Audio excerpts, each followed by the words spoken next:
আন্তর্জাতিক খ্যাতিসম্পন্ন শহর বীরভূমের বোলপুর শান্তিনিকেতনে বুধবার ভর সন্ধ্যায় অবৈধভাবে বালি বোঝাই ঘাতক ডাম্পার পিষে দিল শহর বোলপুরের এক যুবককে।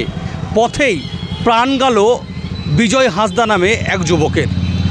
খুব স্বাভাবিকভাবেই সেই ঘটনার পর শহর বোলপুর জুড়ে এই মুহূর্তে দাঁড়িয়ে প্রশ্ন উঠতে কিন্তু শুরু করেছে। সেটি হচ্ছে বোলপুর শান্তিনিকেতন আন্তর্জাতিক খ্যাতিসম্পন্ন শহর।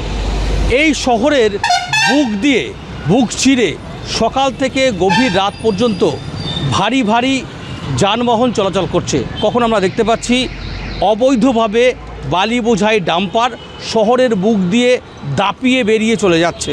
কখন দেখতে পাচ্ছি যে রান্নার গ্যাসের বড় ভর্তি লরি, কখন আমরা দেখতে পাচ্ছি যে তেলের ট্যাঙ্কার। রীতিমতো বিভৎস অবস্থা, ভয়ঙ্কর অবস্থা। শহরবাসী বোলপুর শহরে রাস্তায় পা ফেলতে রীতিমতো তারা কিন্তু ভয় পাচ্ছেন। অবশ্যই আমরা এই সামগ্রিক বিষয় নিয়ে কথা বলেছিলাম বোলপুরের বাসিন্দাদের সঙ্গে।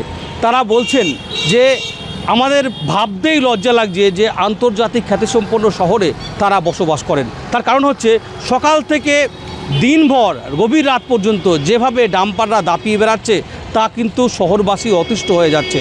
খুব স্বাভাবিকভাবেই পুরসভা, পুলিশ, জেলা প্রশাসনকে দায়ী করছে বোলপুর শহরের মানুষজন। তারা বলছেন নির্দিষ্ট সময়ে শহরের বুক দিয়ে ভারী যানবাহন চলাচল করুক। খুব স্বাভাবিকভাবেই এর সুরাহ কোথায়?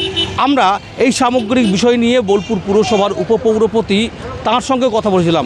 তিনি অবশ্য এই যে অভিযোগ, গুরুতর অভিযোগ হেরিটেজ শহরে, সেই বিষয়টা মানতে নারাজ। তিনি অবশ্য বলছেন শহরবাসীকে সচেতন হতে হবে, শহরবাসীকে ঠিকঠাকভাবে পথ চলতে হবে, তাহলেই এই দুর্ঘটনা থেকে এড়ানো যাবে। খুব স্বাভাবিকভাবেই প্রশ্ন উঠছে যে বাম আমলে এই শহর বোলপুর, যেটি হেরিটেজ শহর, এই শহরে নির্দিষ্ট সময়ে ভারী যানবাহনের চলাচলের একটা সময় ছিল, কিন্তু এই বর্তমানে তা কিন্তু সেই সমস্ত কিছু শিখেই উঠেছে। এখন বড় প্রশ্ন যে বিগত কয়েক মাসে বোলপুর শহরে পথ দুর্ঘটনায় বেশ কয়েকজন মানুষের মৃত্যু হয়েছে। তাহলে এই মানুষের এই মৃত্যু ভয় কবে কাটবে? অকালে আর প্রাণ যাতে না ঝরে তার সুরাহ কবে? এটাই এখন বোলপুর শান্তিনিকেতন মানুষের সবচেয়ে বড় প্রশ্নের। বোলপুর শহর যেভাবে বাড়ছে, যেভাবে যানবাহন বাড়ছে, রাস্তা বাড়ছে না, তাতে মৃত্যুটাই স্বাভাবিক। মকরমপুর রোডে এর আগে তিনজন থেকে চারজন মারা গেছে। বোলপুর শহরে প্রশাসনের একটা বড় সমস্যা আমি মনে করি, যে হারে লোকসংখ্যা বোলপুর শহরে বাড়ছে তাতে নতুন কোনো রাস্তা নেই। নতুন কোনো রাস্তা না বলে সবাই চলে আসে সেই রাস্তায়, যার ফলে যানবাহন সমস্যা হচ্ছে। প্রশাসনও ঠিক মতন এটা নিয়ে ভাবনা চিন্তা করছে না বলে মনে হয়। যদি করতো তাহলে এই সমস্যাটা হচ্ছে না। সকাল আগে ছিল বোলপুর শহরে আমরা দেখেছি বেলা 2টোর পর ভারবাহী গাড়ি যাতে, এখন দেখি সকাল 6টা থেকে রাত্রি 12টা পর্যন্ত ভারবাহী গাড়ি, মানে 6 চাকা, 4 চাকা, 12 চাকা করে গাড়িগুলো যাচ্ছে। রাস্তার ক্ষতি হচ্ছে, সাধারণ মানুষের জীবনযাত্রাও ব্যাহত হচ্ছে। হাতের জীবন নিয়ে মানুষকে রাস্তায় হাঁটতে হচ্ছে। এর তো কোনো বিকল্প ব্যবস্থা হচ্ছে না। এবার প্রশাসন যে কবে তাদের ঘুম ভাঙবে তারাই জানে। আমরা সাধারণ মানুষ ভুগতে হচ্ছে আমাদেরকে। এই বোলপুর শহর যেহেতু উত্তরোত্তর এই বোলপুর শহরের জনসংখ্যা যেমন বাড়ছে, ঠিক একই রকমভাবে এখানকার যানবাহন উত্তরোত্তর বেড়ে চলেছে।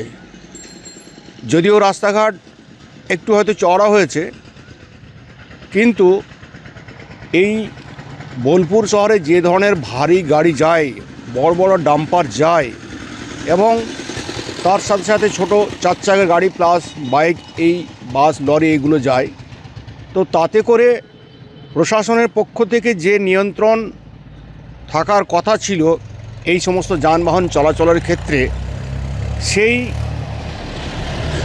নিয়ন্ত্রণ প্রশাসনের পক্ষ থেকে নেই, যার ফলে এই ধরনের একের পর এক দুর্ঘটনা ঘটে চলেছে। আমরা দেখছি, আমরা 2-1 বছরের মধ্যে যদি দেখি, এখানে কি জামমুনি মোড় বলুন, কি আমাদের এই মকরমপুর উত্তরনারায়ণপুর মোড় বলুন, বিভিন্ন জায়গায়, এমনকি বাইপাস মোড়, কাশীপুর বাইপাস মোড়, বিভিন্ন জায়গায় কিন্তু একের পর এক এই ধরনের দুর্ঘটনা ঘটে চলেছে।